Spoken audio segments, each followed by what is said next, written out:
কি ফজলু, মন খারাপ কেন? ভাই, একটা জায়গায় টাকা দিয়ে ধরা খাইছে। বিষয়টা কি, খুলে বলো। একটা অনলাইন সমিতি আছে, তারা মোবাইলের মাধ্যমে টাকা জমা নেয়।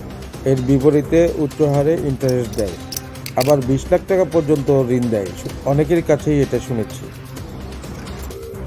তো আমি প্রথমে 10,000 টাকা বিকাশের মাধ্যমে পাঠাই, সাথে সাথে তারা 1,000 টাকা ব্যাক করে। পরের মাসেও তারা 1,000 টাকা ইন্টারেস্ট হিসেবে ব্যাক করে।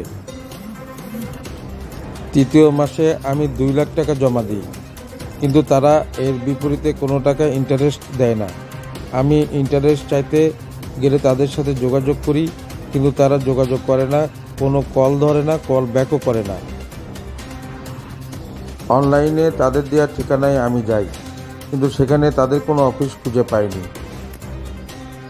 এই টাকাটা আমি এক বন্ধুর কাছ থেকে ধার করে নিয়ে সেখানে আমি জমা দিয়েছিলাম। লোভে পড়ে বেশি লাভের আশায় আমার সবই চলে গেল।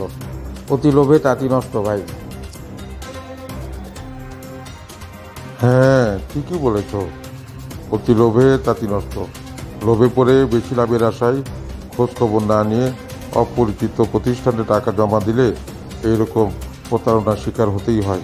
কত যে এরকম প্রতারক প্রতিষ্ঠান আছে রে ভাই।